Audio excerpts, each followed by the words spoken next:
back with Happiness Month. So I might be dating myself, but did anybody ever watch the Partridge Family as a kid? Do you remember that song they always sang? Come on, get happy. It's so easy to say, and sometimes not so easy to do with everything going on in our lives. So I want to continue on this whole theme of happiness this month. Last week we talked about some of the happiness stealers, the stressors, and little ways that we can move past those. And this week we're going to talk about getting stuff done and how that can make us happy. We're human, so we're actually hardwired to get things done. That's how our brains work since the beginning of, back to the caveman days. If we didn't get things done, it was really dramatic implications for our community, for ourselves. So it was really important to get things done. And in fact, when we get things done, it actually activates a part of our brain, that reward center of our brain. It makes us feel good. Surprisingly, you might not realize that. So today I want to answer 3 questions. Like, what is the connection between getting stuff done and getting happy? And how can we supercharge that feeling? And what do random acts of kindness? How do they fit into this whole scenario?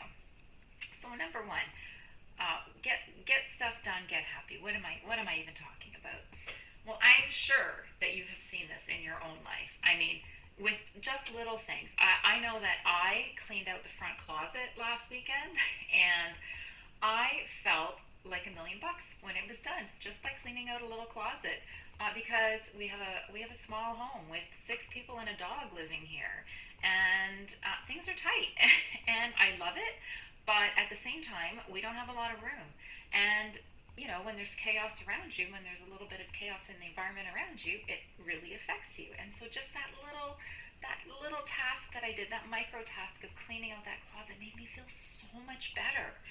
And it's a great feeling. And if you do it on a regular basis, just these little things, you don't have to do anything big, you could feel better and better. And the opposite is true too.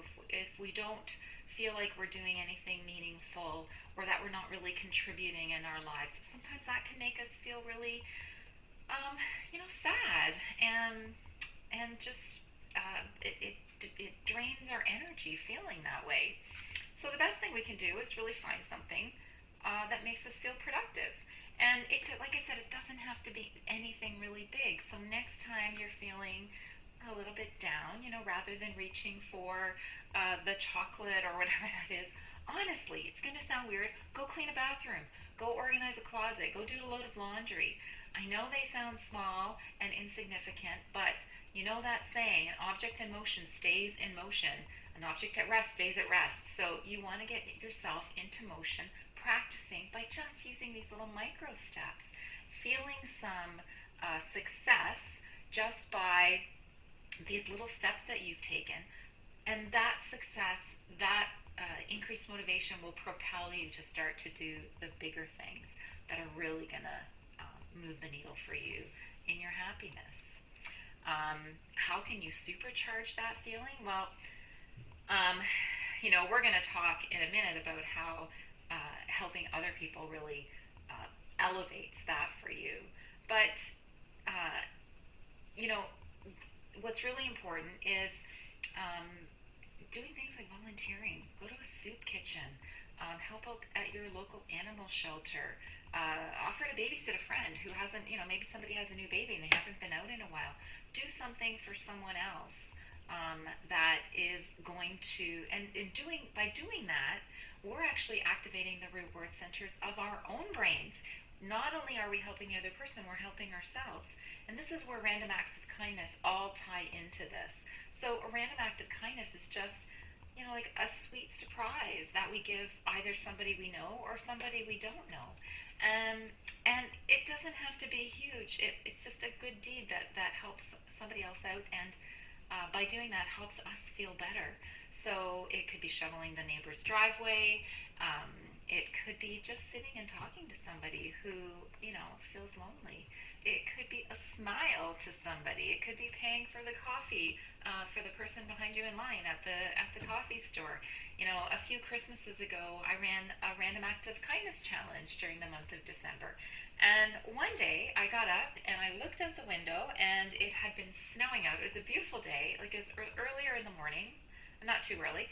And there was a bagpiper walking up our street with a Santa hat on and playing the bagpipes, and it was beautiful. And I took a picture of it. I'm like, wow, that is a really cool random act of kindness. Like it was um, just very lovely. It was everything was still and quiet, and there was this beautiful music playing, and he just brightened my day by doing that. And I still to this day don't know who he was, um, but he brightened my day. But here's what the research shows: that the person doing the random act of kindness also feels, better mood, less anxiety, less stress, more energy. It actually activates that pleasure center of our brains when we do those random acts of kindness. It gives us something called a helper's high. It can reduce pain. It can obviously enhance relationships, and we just feel really proud of ourselves for doing these things. Um, so there you have it. It doesn't have to be big. Micro tasks. Always remember, just get into motion. Um, there's the connection between doing stuff and getting happy. We're activating that reward center of our brain by getting stuff done. And when we get it done for other people, even better.